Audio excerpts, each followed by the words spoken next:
Hello दोस्तों, हमारे पास आ गया है ये Realme का C11 फ़ोन, जिसमें पड़ना है फ़ोल्डर।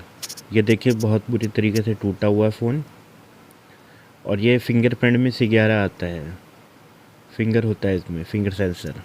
इसकी निकालते हैं पहले नंबर सिम इंजेक्टर टूल से। सिम स्लॉट निकालने के बाद खोलते हैं बैक पैनल को अच्छी तरह से रिमूव कर लें फ़ोन से। बैक पैनल खोल लेना है बढ़िया करके, और फिंगर का खास कर ख्याल रखना है। और फिर हम खोलते हैं इसके पेचकस से, चाइना वाले ड्राइवर से, स्क्रू ड्राइवर से पेच। वीडियो यहाँ से फास्ट कर दी है। पेज खोलने के बाद ऊपर के पहले को पेज खोलेंगे, मदरबोर्ड का फ्रेम हटाएंगे, उसके बाद नीचे का पीसीबी का फ्रेम हटाना है।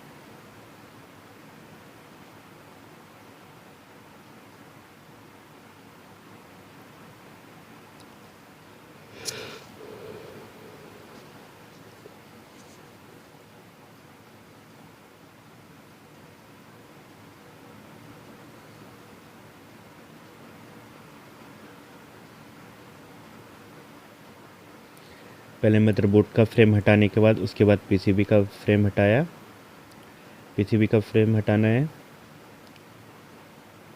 और पीसीबी के फ्रेम में ही स्पीकर चिपका हुआ होता है। पीसीबी का पट्टा हटाना है। एक फ़ोल्डर में 3 पट्टे होते हैं Realme C11 में।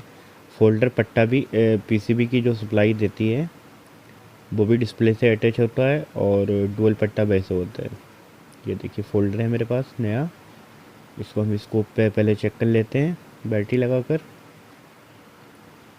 ये दोनों पट्टे पुराने फ़ोल्डर के हटा देंगे। अब नए फ़ोल्डर के दोनों पट्टों को फिक्स करना है, वहाँ पे सही कर लगा देना है।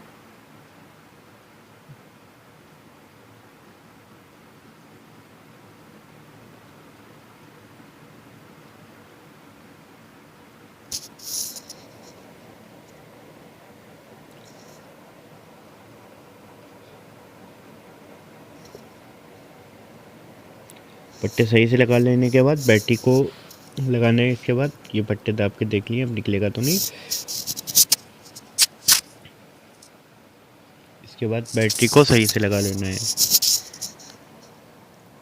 बैटरी को लगाया है, अब फ़ोन को ऑन करना है साइड वाले पावर की से। Power on off switch, phone को ऑन कर लिया। ये आगे लिख के आ गया है Realme। ऑन होने में लमसम 30 सेकंड ले लेगा।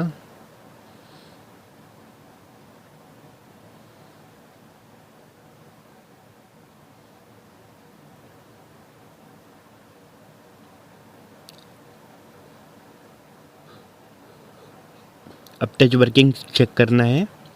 पहले नंबर इसकी टच सेंसिटिविटी सही चल रही है, नहीं कर रही है, वर्क कर रही है अपनी, नहीं कर रही है। अब यहाँ पे कीपैड डायलर करते हैं, कीपैड डायलिंग करते हैं, बैक करते हैं इसको। यहाँ पे पैटर्न लॉक तो पता नहीं है इसका। ये डिजिट लॉक पड़ा हुआ है, ये तो मालूम नहीं है। ये कस्टमर का फ़ोन है, कस्टमर को ही मालूम होगा। इसको कर दो स्विच ऑफ। अब फोल्डर को बढ़िया करके क्रोम पर चिपकाना है, साफ़ कर नए फोल्डर को।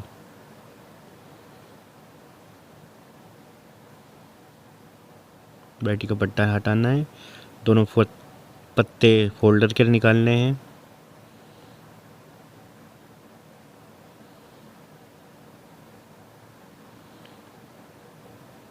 ये साइड से पन्नी काट दो, ये पन्नी दिक्कत करती है बार बार पैक करने पर।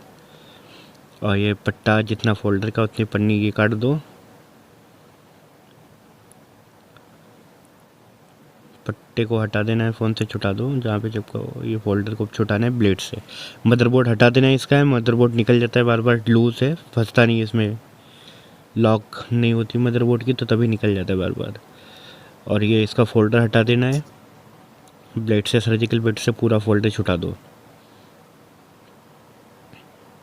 बिना कोई किसी भी तरीके की मशीन नहीं यूज़ करना है आपको।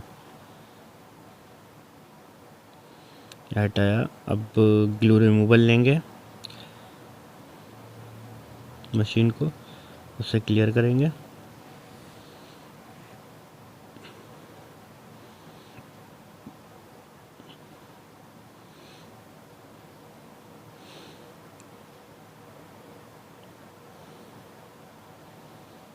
चारों तरफ से बिल्कुल एकदम क्लीन, बिल्कुल फोल्डर दोबारा चिपकाने पर कोई दिक्कत ना करे।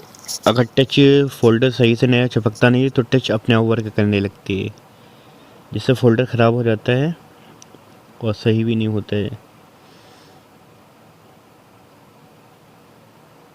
इसको क्लीन कर लेना है। लिक्विड डाल के हम 530 लिक्विड लगाकर इसको क्लीन करते हैं साइटों को।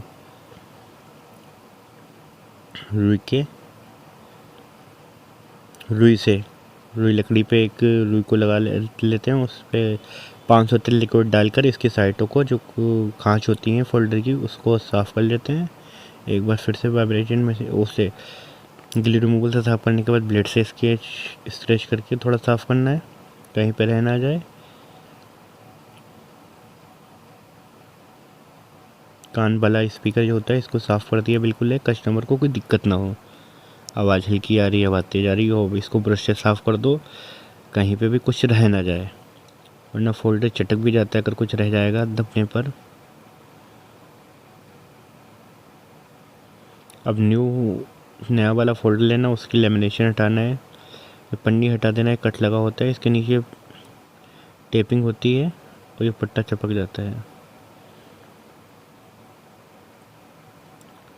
हम पहले नंबर इसका फोल्डर की साइटों को पेस्ट करेंगे, क्रोम की साइटों को बाद में पेस्ट करेंगे बढ़िया करके तीनों तरफ से। पट्टे के पास हम ग्लू नहीं लगाते हैं, इसलिए कभी कभी अगर पट्टे के नीचे चला जाता है तो फोल्डर ख़राब हो जाता है, ग्राफिक्स चले जाते हैं, या ब्लैंक पड़ जाएगा या लाइनें आने लगती हैं, हीट भी होने लगता है कभी कभी।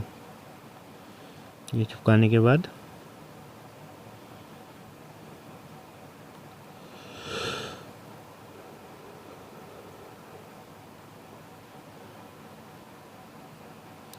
फोल्डर को चिपका देना है। ये अब जो पीसीबी में पट्टा अटैच होगा तो उसको चिमटी से पीछे घुमा दें, और ध्यान रखें पट्टा भूले मत। दाबने पे कभी कभी ऐसा होता है कि पट्टा भूल जाओ तो फोल्डर चटकने के 100% चांस रहते हैं। ये बढ़िया करके फोल्डर चिपका दिया है, और ये पीसीबी का पत्ता लगाना है। फोल्डर से ही पीसीबी का पत्ते का कनेक्शन है, और इसका एक नेटवर्किंग वायर होगा मदरबोर्ड में अटैच है वो। अच्छा भी ये मदरबोर्ड को क्रोम में सेट किया बढ़िया से, ये दोनों पत्तों को फिर से लगाया।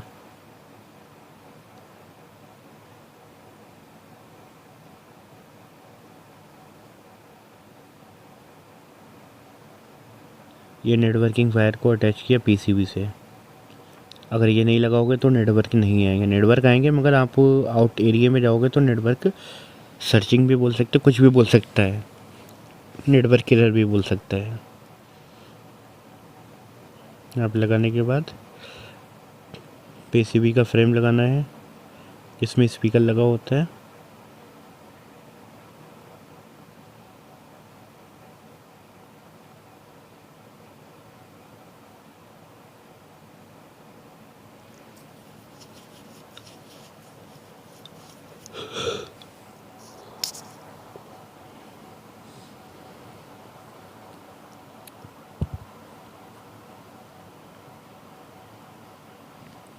इसमें पेच लगा दो, सब जो पेच इसके खोले थे वही सब पेच लगा दो।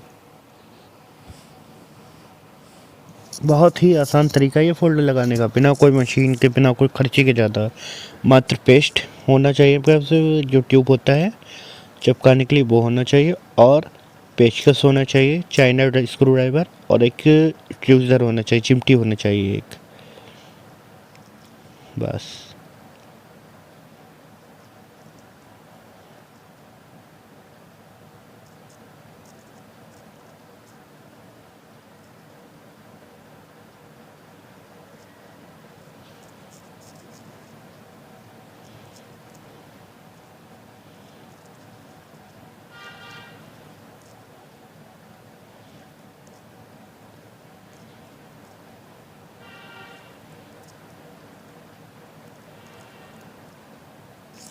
पैटी का पट्टा सेट किया, फिंगरप्रिंट सेंसर, फिंगर सेंसर लगाया, फिंगरप्रिंट बोलते हैं, सेंसर से भी अटैच होता है ये, फिंगर सेंसर प्रिंट बोलते हैं इसको। मदरबोर्ड का फ्रेम लगाया। इन चीज़ों का ख्याल क्या करें, ये लॉक लगी होती है मदरबोर्ड में, फ्रेम की लॉकें होती लगी हुई, वो सही से सेट हो जाए। और पेच लगा देना है।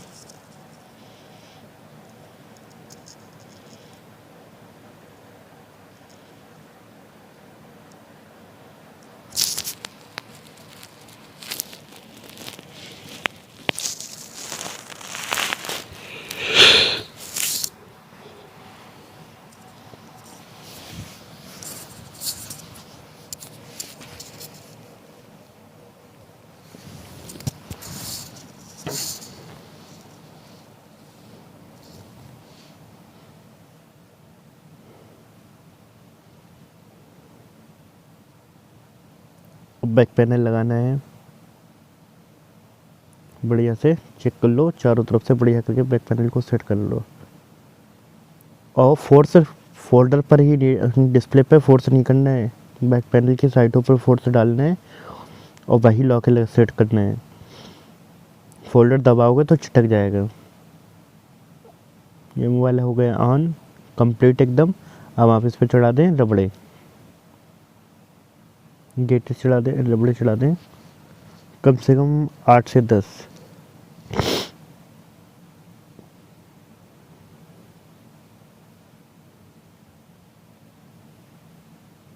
ये देखिए एकदम फर्स्ट क्लास। ओरिजिनल नहीं है मगर फिर भी ओरिजिनल की तरह ही मालूम चल रहा है, फिटिंग से लेके हर चीज़ में।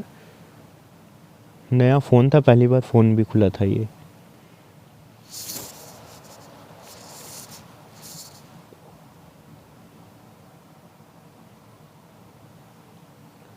अब कस्टमर हो गया खुश, ये मोबाइल दे देना है उसको। सिम स्लॉट लगा दिए।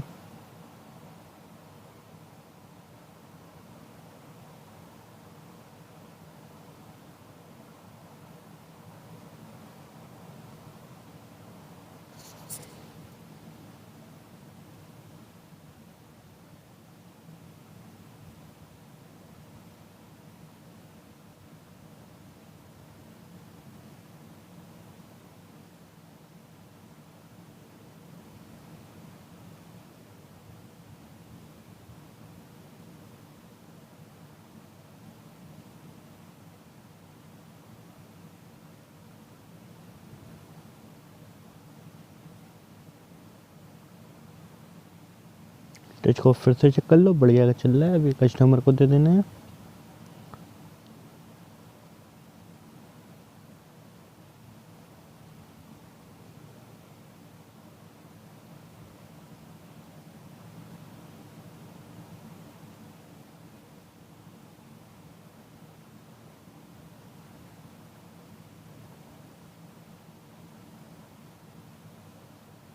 ओके, चैनल को सब्सक्राइब करें, लाइक करें और शेयर करें वीडियो को।